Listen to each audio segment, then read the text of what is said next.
Hello, everyone. Welcome to Irish Uncensored. I'm Tyler, and this is my buddy Grant right here. What's up, guys?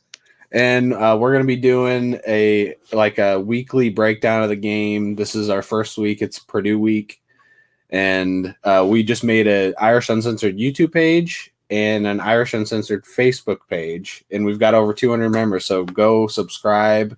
That'll be in the comments below or the description. So why don't we tell everybody how we got started being Notre Dame fans? You can start, Grant. Sure. I've been a Notre Dame fan as long as I can remember. Everyone in my family's Notre Dame fans. So probably as long as I can remember, five or so.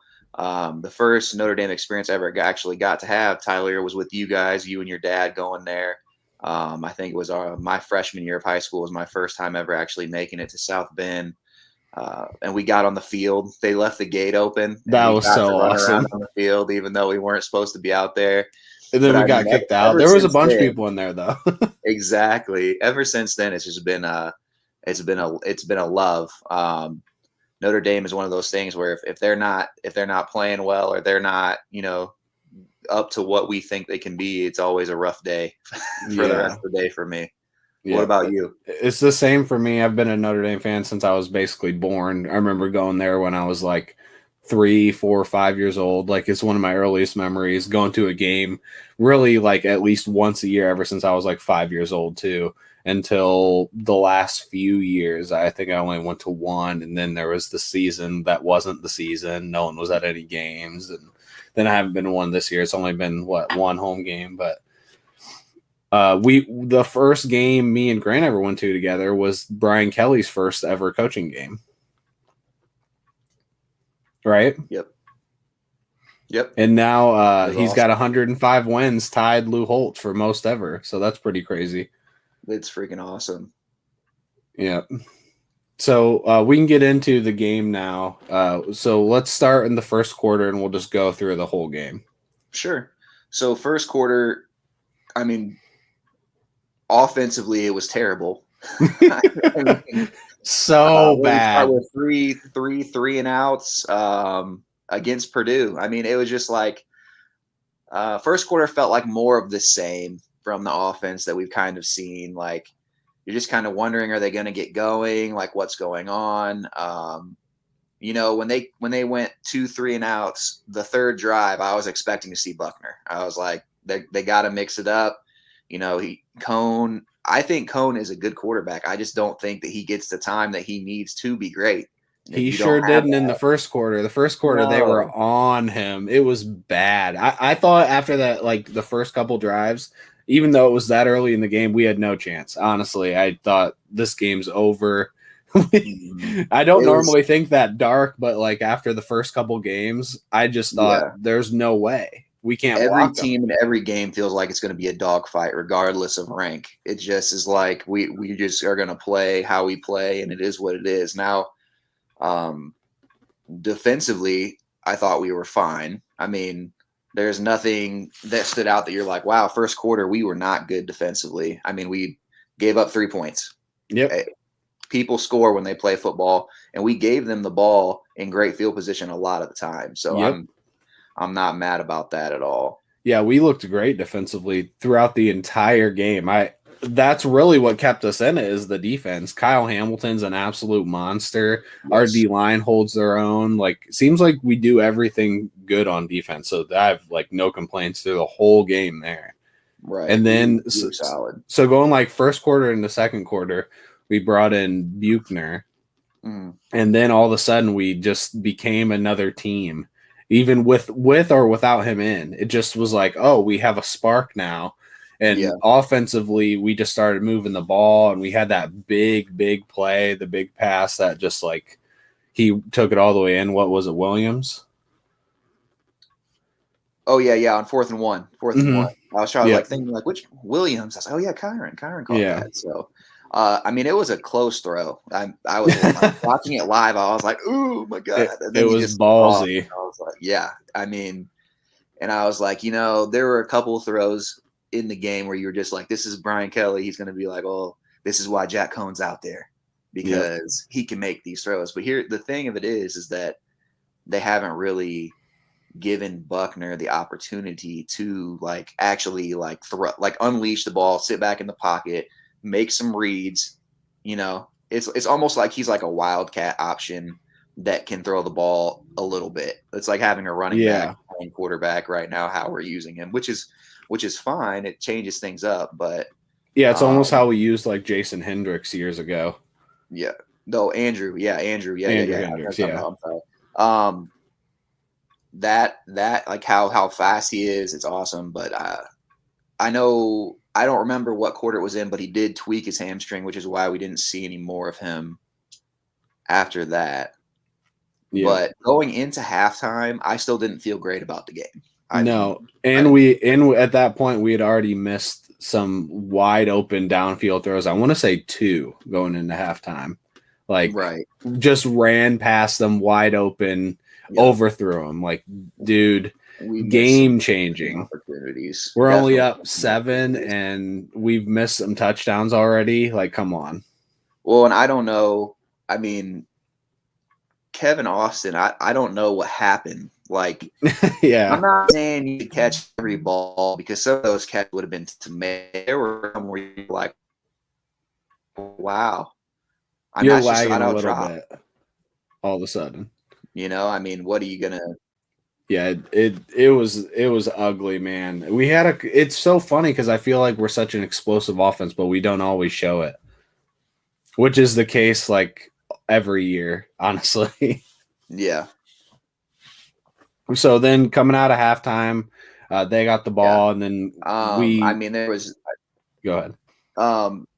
Coming out of halftime, we gave up a field goal, if I remember correctly, and we looked better offensively. I mean, the funny thing about it is our O-line still didn't have the best day, but I tell you what, today was their best day of the entire season so far. The first 3 games, this has been the best, and maybe it was, you know, them doing a little more max protection to help Cone. Like, Karlaftis is a beast, and he was really held in check. So maybe we are doing some more max protect things. I need to go back and watch it again because it's kind of hard to catch everything live. But I mean, maybe that was it. Maybe that's why they look better. But even on some of the running plays, we seem to like actually finish run plays. Like, we weren't just getting blown off the ball the entire game. Like, we'd get some 4, 5, 6 yard carries, and it doesn't sound like, oh, 4, 5, 6 yard carries, who cares? But when you watch what we did against Florida State and Toledo, we were losing a yard or getting a yard like every play. Yes, you understand why that's so important. So I hope that we continue to build at that point. But I mean, moving through the third quarter, I felt more confident because defensively we were solid. Every time Purdue would do something, it was like Freeman had an answer for it. Yep. I think Buchner also had that huge run that kind of sparked in the third quarter where that guy got in the backfield and basically sacked him, and then he ran for like 17 yards and got the first down. Yeah. That was an insane play. He has some dangerous ability that I think long term he's going to be great. Oh, was it the third or fourth quarter that Lindsey dropped the touchdown? That was. I know Dormis had missed a field goal before that. Fourth quarter. Yeah. I mean, this is the thing. Between Cone missing Kevin Austin on the 1 deep ball, just overthrew him. He was wide open. All the drops that we had today, and the Lindsey missed touchdown, the missed. I mean, we left at minimum 17 points out there. Yeah, the 17 isn't it? I think we missed 3 deep balls, right? I think we missed 3 and Lindsey dropped 1. Like wide open deep balls that, I mean, maybe you don't hit all of them, but you got to hit one of them. Holy shit. Exactly. That was bad. And the thing of it is like I said, Cone's second half was much better than his first, but it's like, if you're not, and not all of it was his fault. Like I said, there's nothing he can do about the missed field goal or the Lindsey drop. But it's like, if you're not going to hit, and you're never going to hit every throw, but if you're not going to hit the deep ball, if you're not like, you bring nothing to the table in when everyone knows he's not running the ball. Yeah, Everyone you're knows the there were passer. You've plays. got to be the passer. If you're not gonna, might as well bring in Buchner. Exactly. If you're gonna run different, read option looks or whatever it may be, they're just crashing on the running back every time because they know you're not keeping it.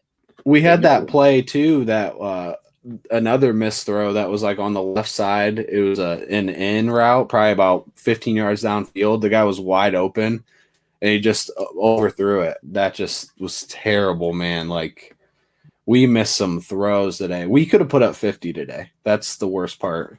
It was I thought that, Combs 15 for 30, Millie. 15 for 30. I mean, if he's going to be out there, he can't complete 50% of his passes. But like I said, not all that was his fault. This was, in my personal opinion, this was probably the worst game the receiving group as a whole has had all year. I mean, yeah, there by were far, so many we balls actually dropped. had. I mean, even yeah, we actually had some opportunities that we missed. Yeah. I was very thankful that shot that Mayer took wasn't to the head because he looked like he did not know where he was at when he got up. I was like, oh no, here we go into our toughest part of the schedule, and Mayer's going to be out, and we need him. I mean, Purdue made a great effort to take him away, and they did. I mean, which no one else has done yet.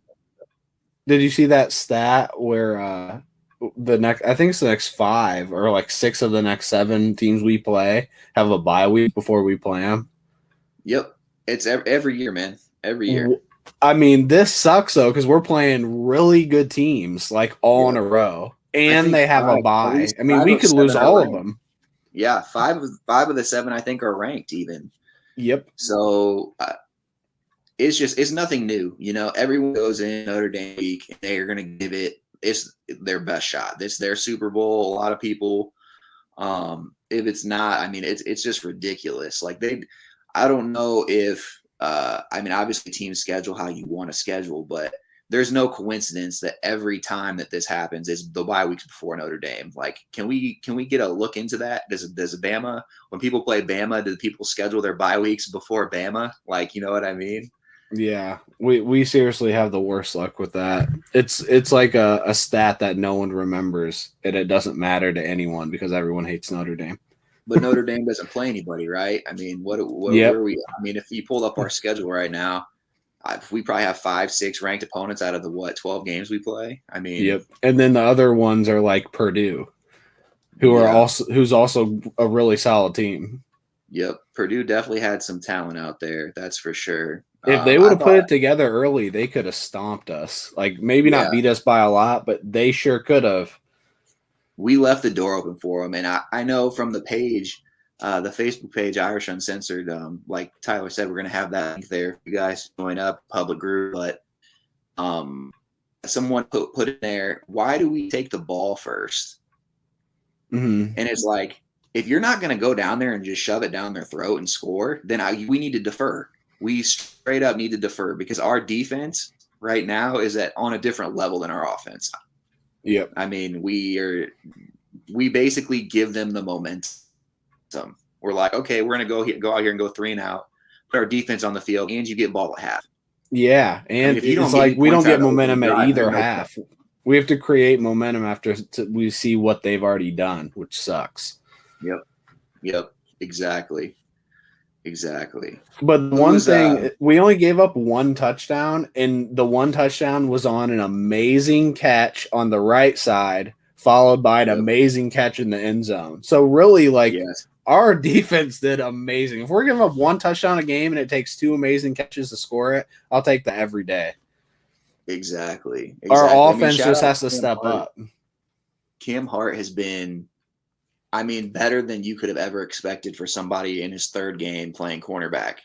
Yeah. I mean, even when he's getting beat, he's there. Like, you know what I'm saying? Like, he's man, him in 2 years, he is going to be a monster. Like, if he stays at ND for 2 more years, I think he's a sophomore academically, but maybe a redshirt freshman. I don't know. I'd have to look. I don't know off the top of my head, but he's got at least 2 more years of eligibility, I believe, and he could be incredible. Yeah, that's going to be Kyle a fun Hamilton does development Kyle to see. Hamilton things, so you already know that. Hamilton making those tackles. He has how many picks this year now? 3 already in 3 3, games. and he should have had 4 because that one against Toledo got overturned, and that was a Yeah, crap that's call. right. That was a completely crap call. He should have 4 picks right now.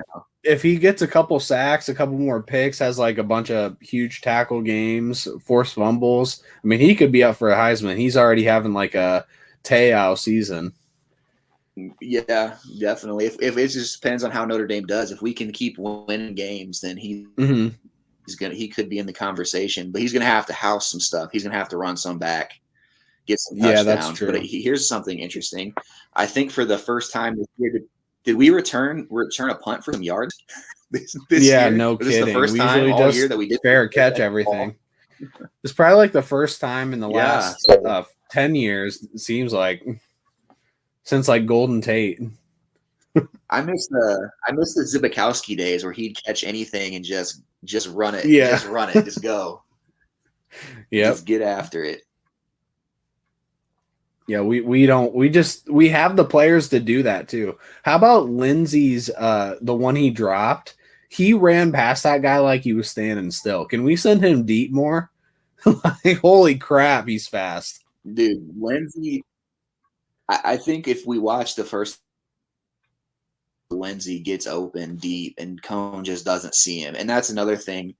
I think Cone is missing a lot of open receivers. I'm not saying he's not completing the pass, but I don't think he's always finding the best option. And I'm no quarterback expert, but there was a play where Avery Davis caught a ball and he got sandwiched between 3 Purdue defenders. He's a savage, so of course he hung on to the ball. But Kevin Austin had broke to the middle of the field and he was wide open.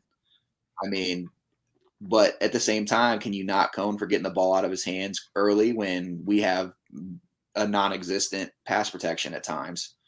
Yeah. At least he hit that pass because, man, when he was missing, it was bad. So I don't know what to expect going into next week. We've got Wisconsin, and they're really good, and it's basically going to be a home game, even though it's not. It's played in Chicago. Yeah. I mean, we're going to show up. Game Day's going to be there? No, I didn't. Yeah, Game Day's going to Chicago to Soldier Field for the Wisconsin Notre Dame game. So that just kind of adds another element to it. And what's funny is that I think the following week when we play Cincinnati, I think is that the following week or do we have a bye? I don't know. We have a bye somewhere. Don't have a bye yet. The next home game we have is Cincinnati. Yeah, the next home game we have is Cincinnati, and that's going to be a game that you could arguably say Game Day could come out for. Yeah, our next 6 games are almost game day kind of games. It's insane. Yeah, but we don't play anybody. Well, people can't say that this year. But the other thing is, when we win most of our games, everyone gets knocked down too. So let's hopefully just keep winning. Who cares what anyone says? If we keep winning and we improve like we did in this game, we improve throughout the game. So if we can take that into the next game and then improve more, like, we're going to be a very tough team by the end of the year. But the thing is, like, can we improve? Can Cone make the throws? Can our offensive line continue? But if we can, we are dangerous.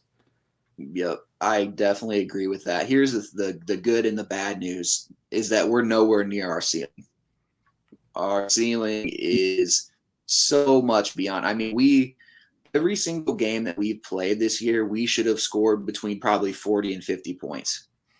Yep. We are leaving points on the field every single week. And I'm not saying that you're ever going to play a perfect game and score every opportunity that you have. But, I mean, we're dropping touchdowns. I mean, Doors had a great year so far, but, I mean, a miss today. And we're just leaving points out there between drops and mistakes. It's just not disheartening because I think we're going to take the right steps to correct it, but we're nowhere near where we could be. Yeah, our ceiling is probably a top 5 team, but the problem is, can we consistently put that out there? Because we already have proven we can't. So we just need to start soon, because if we don't, we're going to lose, and then that'll be it. I think it was Mike Golick said that the thing about Notre Dame this year has been that when the offense is playing well, the defense isn't, and when the defense is playing well, the offense isn't. Yep. And it's like, that couldn't be more true. We haven't strung anything together. Imagine a big defensive stop followed up with a quick strike touchdown. Like, yep. That was our entire 2012 season when we went to the national championship. Yep. We couldn't score at all. Our defense was just ungodly. Yes. Yep. Definitely was. And it's, I think, okay, I got a question for you. So what do you want to make the playoffs? obviously I want to win every single game. Yeah, definitely. I mean, we have the skill. I mean, we always want to make the playoff. Give ourselves a chance. Right. I mean, why the hell wouldn't we? But as of now, with this team, how we're playing right now, we'd get just smacked. So that would suck. But if we play to our imagine if Cone hits all those throws, and imagine if we just catch the ball. We might have put up 55 points and beat them 55-13. And then what would we be saying? Exactly. And that's we'd be saying we'd look amazing. Right. And I think we're going to keep growing. That's the thing. I think we're going to continue to see that growth. And I think that we could, but you know what everybody says, Notre Dame gets to the playoff and then they can't win. And it's just like, based on where this team is right now, I think it's pretty obvious that we're not there, but maybe we can get there if we keep growing. But I still think Cone should be the guy. Cone should definitely still start, and hopefully the O-line kind of continues to develop. I mean, I definitely agree with mixing Buckner in, and if Buckner can prove that he can do it all, then maybe you leave him out there a little longer. But I mean, there's just times where Cone plays and you're like, okay, that is why he's out there. Yep. Yeah, but basically that's our thoughts on this game, and hopefully we keep improving like we said, because I think we have a very, very high ceiling, and we're going to have to bring it to beat Wisconsin, especially on both lines. So absolutely. You have any final thoughts, Grant? Wisconsin week, we're here. As of right now, just a little more, just a brief about, what this is. We'll do post-game stuff, depending on time and availability, and if people want it, maybe we can do some pre-game stuff. Maybe we can do some extra, maybe some guests every now and then. Yep. We'll just kind of see what comes with this, and bring whatever people want. We'll be doing some fun stuff, and make sure you go subscribe to our YouTube channel and go check us out on Facebook and join the Facebook group, because I know we had some absolute just banger stuff going on in our old group, and that's where we're going to go with this. I'm fully expecting it anyway, and it'll be a super fun time. Absolutely. 3-0 rolling into Wisconsin week. Let's keep it going. Yep. All right. Well, until next time, go Irish. Go Irish.